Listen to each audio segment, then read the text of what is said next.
I am going to gem the Frost Flake to maxed level to see if I can 3-star in the Clan War League. Whilst I upgrade it, I will test out various strategies so that you can see how strong it is at different levels. First, I need to unlock the Frost Flake from the Meltdown Mayhem event. So I need to collect Sleepy Mites, in which I can get Ember Medals, but in order to get the Frost Flake, I need 3,100. Since I will need extra medals for Starry Ore to get the Frost Flake to max level, I'm going to head straight across to the Supercell store. Oh, they actually have 500 Sleepy Mites to get me started. Those will be delivered in the background whilst I purchase the event pass. And so that I can get the equipment straight away, let's get 2,600 medals, I think. Whether you're purchasing in-game or on the Supercell store, you can enter a creator's code beforehand to support our channels. My code is Judo, and it is very much appreciated. When you do make your purchases on the Supercell store, you get some extra items as a bonus. With those delivered, though,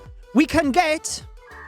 Oh, wait a second. I've only got 2,600 because I need to activate the event pass first, and in doing so, that's when I can get some of those extra medals. A little bit confused there, but we're good to go now. 500 Ember Medals collected. We can get a bunch of these other ones as well. And from there, we can unlock the Frost Flake equipment. So I will be looking to get all of the way through the track here so that we can get all of the Starry Ore in order to upgrade it. But we should test this out at level 1. Now, the first army I'm going to use utilizes this equipment alongside the rocket spear. To save messing around, I am just going to activate my clan castle cake. Just means I can reinforce my CC for free. Now let's get out there and show you this at level 1. These first 2 strategies, I will show you how I first thought about using the Frost Flake. And then for the last 2 attacks, I will show you what I feel are the best use cases. Let's make sure we can find a well-upgraded Town Hall 18. Okay, this one looks pretty good. We first need to get the fireball off, and I mean, look at that value onto the scatter shots. That would be just such amazing value. We could do a very quick fireball as, oh, we only have 2 invisibility spells. But it's actually great that you see the gold storages glowing in poison. That is the gameplay twist for this event. But what we also need to do is basically lock the warden onto non-defensive buildings. Like there, he's on the gold storages. So now we can go like that, takes out that entire compartment. Beautiful. We do need to let the warden choose a direction to walk here. We can recall him a little bit later and maybe put him at the bottom of the base here where he'll be safe. But for the moment, I can just let him walk across this right side, get a little bit more value. So let's go with some furnaces. And then we can start a bit of a hero push to the left side of the base. So king and queen, let's go log launcher through. I think the ricochet cannon and the multi-archer tower will be good here. Beautiful. As soon as the warden starts getting in a little bit of danger, that's when we can recall him. So let's go with the earthquake to weaken those buildings, but also the walls. Warden up top looks good here. Send in a couple of wall breaks just to make sure the king and queen get to that location. Let's recall the warden now that he's getting in a little bit of danger. Just pop him off to the right side. And check this out with the royal champion. The Frost Flake has unlimited range, so as soon as the ice golem wears off, we can use the rocket spear. Normally the multi-gear cannon will outrange your royal champion. We just froze it. Beautiful stuff. Okay, I should probably focus on the rest of the attack here. Make sure we just take this down. But the Royal Champion and the Rocket Spear in the center of the base there, absolutely beautiful to just snipe off those buildings, protect my heroes moving through. However, in this scenario, it only really saves you 1 freeze spell. There are better ways to use this equipment, and since it's only level 1, let's go ahead and upgrade it so that we can then show you some other strategies. So these first few levels will be no problem. In between every video where I gem the new equipment to max level, I can stock up on my shiny and glowy ore. It's normally only the starry ore that we then have to purchase in these videos. So at level 1, you still get that 100% slowdown. That's where it can be great to outrange those defenses. However, we only hit 4 targets in that scenario. Once we get to maxed, we can slow down a lot more defenses. And you can see as I'm upgrading the equipment, we also get the amount of time that the freeze is in place being increased. So normally in these videos, I just go to different threshold levels. Level 1 up to level 9 gives you the first big jump, because that is where we start to use starry ore for the upgrades. And whenever you're using starry ore, you tend to get much bigger increments. So in this case, we get that extra target to a 5th defense. And as I showed in my sneak peek video, only after the defenses go down can you then hit defending clan castle troops, heroes, things like that. Did I get enough to get to the Ice Hound from that? I didn't. Since I'm going to have to complete this track anyway, I'll just do a quick couple of farming attacks because the next strategy, I could utilize that Ice Hound. Okay, let's check that out now. Yes. Let's get that activated, add it to the army. And the next thing that I tested within my sneak peek videos was a Royal Champion charge. Could freezing the defenses allow you to get better value and therefore be more strategic with your invis spells? Oh, this is one of those invis style bases that maybe would nicely demonstrate what I'm talking about. Could we set up a flinger somewhere first? Not really. So we snipe that expo and then we could get a couple of things. Monolith is still there though. Okay. Let's forget about that. Let's just move in with the Royal Champion here. Concentrate on the Frost Flake, which is the purpose of this video. So, what we're going to do is, once we move in towards these next defenses, we'll ice block the Royal Champion. That keeps her in motion at this location. It's 5 Frost Flakes at level 9. So we need to wait until there's just 5 defenses, which, after this one, should actually be the case. There we go. Now see that? Oh, Fire Spitter has to start firing at my Spirit Fox, but it should still survive. So essentially, that saved us 1 invisibility spell. So much like the first attack, it saved us a spell. Once you get to the stage of like saving 2 spells, I think you're starting to be a little bit more worth it. But for a singular spell, it's probably not really worth it. Now let's keep an eye here. We do want to take that Hero Bell down, probably even the Wizard Tower if possible. Yeah, try and get the defending minion prince. Now let's just concentrate on not time failing this attack. So we can go with the Archer Queen, I guess. Oh, where do we attack from here? Let's just go Archer Queen through there. Do we get the sweepers? No, we only get 1 sweeper. Never mind. Let's send these in with the siege barracks, bunch of those, and then we can send in dragons from the top area of the base, snipe some of the air defense. Let's go with the Minion Prince Dark Orb ability just to pop that Invis Tower. Then we'll send the Ice Hound. We can freeze that location, and now everything should move in. Did the queen go down? No, she hasn't. Let's keep that queen alive if we can, because otherwise we might time fail. Kind of need that queen alive. Because this is messy. Not going to lie. We've got a minute left, and I mean, the whole point is showing the ability anyway of the Royal Champion.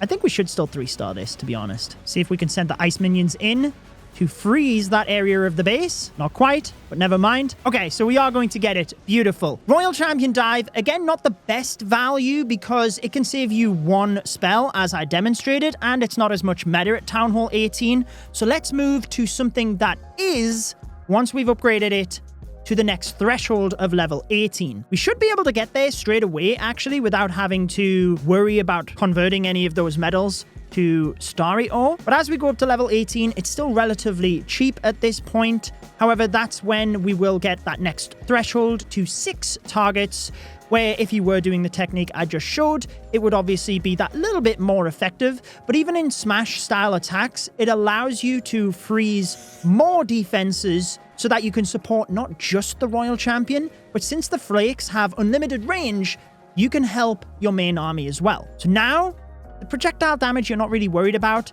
The slowdown duration, obviously you are, but the number of targets now at level 18 goes up to 6. So let's give this a test with a smash attack in that of the Super Bowlers. Okay, this looks like a bit of an annoying base to attack, so let's see if we can break this one down. How do we set up the Flame Flinger first? Is there any way we can use that? I think we can snipe off the Ricochet Cannon, this bottom area of the base. Then if we create pathing, I guess over the monolith area, that equally works. So let's test for any traps there. Then we can use the flinger right at the edge of the base. That will start creating pathing on the right side. Then we just need to use the warden to walk on the other side of the base. Now, I've never been the best Super Bowler attacker in the world, to be honest with you. But I've seen Itsu use this to great success. I know TK is equally using Super Bowlers to push in Legends this season. So it is definitely a good, viable smash attack, which the troops got a new level. So it is something that came to mind when using this approach.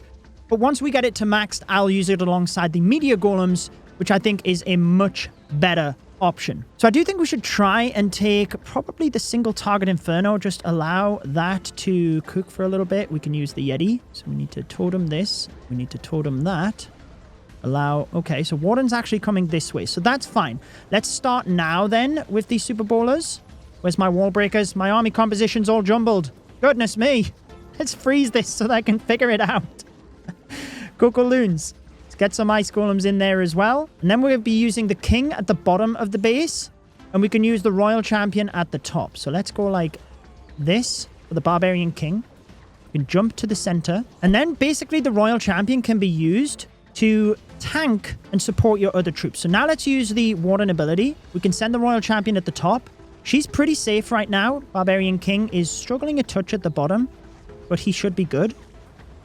Let's use the skeleton spell up top. That was pretty poorly placed next to the wizard tower. But basically what you'll see is as we move to the back end of the base here, the frosts have unlimited range. So I can essentially start to use them now to hit that revenge tower and save the super bowlers. Look, now they can get recuperated in health. Royal champion is there. We can turn her invisible, maybe. Royal champion, where are you going? All right, let's just spam everything else in.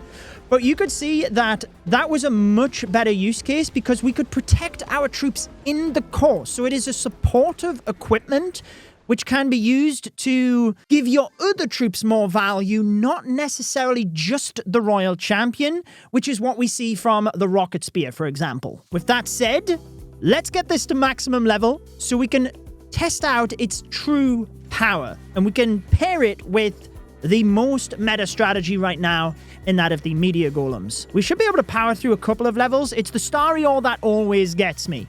Because even though we run out of shiny ore, I can essentially top that up quite easily through the pass. So even now, look, we've only got 18 starry ore. So this next level to 25 we can get.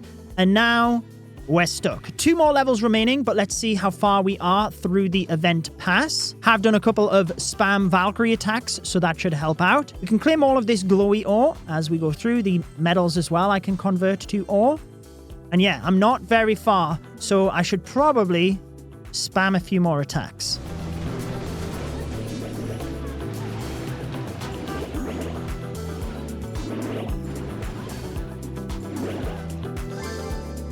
Okay, this should be the last one because I have been keeping an eye on this number. Fantastic. That means that we can claim all of this as a bit of a celebration because, yeah, that took over half an hour to get to the end of the track. But what it means is I can claim all of the ore so that we can be as efficient as possible. Whilst I gem everything, I still try to be efficient, and it does mean that for the next equipment that is released, well, then I have a much better head start on that. So we see the upgrade button. Let's place our event obstacle. We can go to the blacksmith and upgrade the frost flake to a level 26, but I can already see we don't have enough starry ore. We need 52. That is it. So within the medal shop, I always like to get the decorations as well, but because I purchased the ore at the start, or the medals at the start, we should have enough for all of this. Even though I literally just spam my clan capital attacks, I always make sure to get those as well. But let's see whether that's enough. It is! The upgrade button is there! Let's go! So we can upgrade the Frost Flake to level 27, getting 7 seconds of cooldown, and check it out. That's the next threshold. 7 targets that are hit. And the Meteor Golem attack strategy is what I've been using in Legends League. Let me load up the army, though. We can reactivate the Super Barbarians now, since I'm no longer using the Super Bowlers. Fantastic. And then I had switched from the Hog Rider Puppet to the Rocket Spear, because I was using the Hog Rider Puppet as a bit of a safety net. You get that invisibility, which means if you're focusing on another area of the attack, your Royal Champion is saved, but the Rocket Spear does give you better value if you can use it.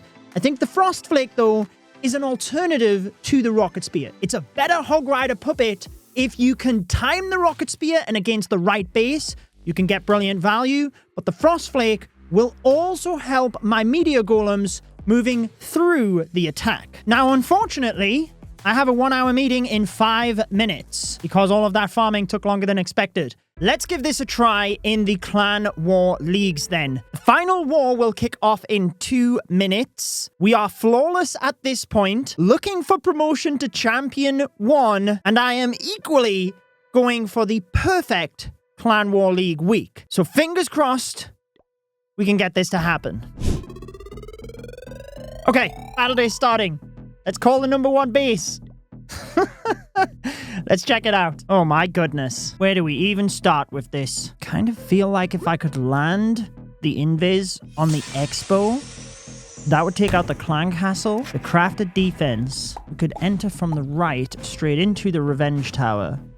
And the frost flakes could be used on the ricochet cannon. Multi-inferno on the back end of the base would be good to freeze as well. Equally, if I could land a fireball on the monolith, that gets the revenge tower down, 2 expos, and I think I can hit that with 2 invis. Equally, that doesn't cut the pathing to the core as well. I could get much better value with the fireball at the top of the base. As long as this archer tower, I'd either have to invest a 3rd invis for the archer tower on the left, or I could just use 2 rocket loons to take that out and save an invis. Because if we turn wizard tower, multi-archer tower, and build a hut invisible, place the warden in front of the super wizard tower, with the archer tower on the left down, I still think the wizard tower at the north might be in range. So I'd probably, yeah, like 3 invis is the most safe. That gets revenge tower, monolith, multi-archer tower, super wizard tower, like, oh my goodness me. Then we can just dive.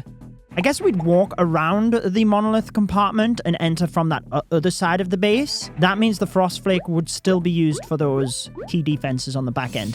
That's what I'm going to do. Let's go for it. Perfect CWL. We're recording. We're in. Oh my goodness. So let's go like that to test first. Invis, invis, invis. Fireball. Get those in. Beautiful. Okay. Oh! Not so beautiful. I was trying to get greedy and take out the super wizard tower, and I've missed the revenge tower. Okay. Let's walk the royal champion and take her down first. And then, yeah, now we can go... Once the bomb tower's down, why not? Archer queen. Get some of those meteor golems in. Let's stop that. As everything is moving around, we can go 2 meteor golems there, 2 tank. Super wall breaker gets us into the base. Revenge tower already shredding things. Barbarian king.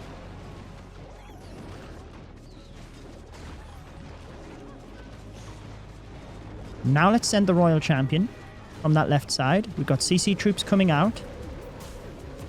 We want to overgrowth, I think, here to catch that back fire spitter and just eliminate a lot of damage. That looked pretty good. Oh my goodness, did my queen go down, or is she just used ability? Queen has gone down. What happened there? Headhunter for the hero on the bottom. I'm guessing the... Okay, let's go king ability. I'm guessing the guardian sniped her off. Okay, we've got to get a good timing of the frost flake here. So king is down. We got the meteor golems coming through the middle. We need to protect those meteor golems. This is basically showing why the frost flake is effective. Let's use it now. Freeze everything. Look at that. What a supportive tool that is in helping the meteor golems. Not the best attack, but to be honest, this would have failed without the frost flake. I mean, better management through the base, yes. We'd have actually restart. But hey, I think it's good as a supportive tool, as I've clearly shown here. I think if you have the rocket spear upgraded and you can keep on top of that, just stick with the rocket spear, it will manage fine. This is a better Hog Rider puppet, in my opinion. But there we go. 3 stars, getting that perfect CWL. If you do want to see when I gemmed the Meteor Staff equipment to maxed level to try it out in the new Legends League, I have that video on your screen. Enjoy the rest of your day.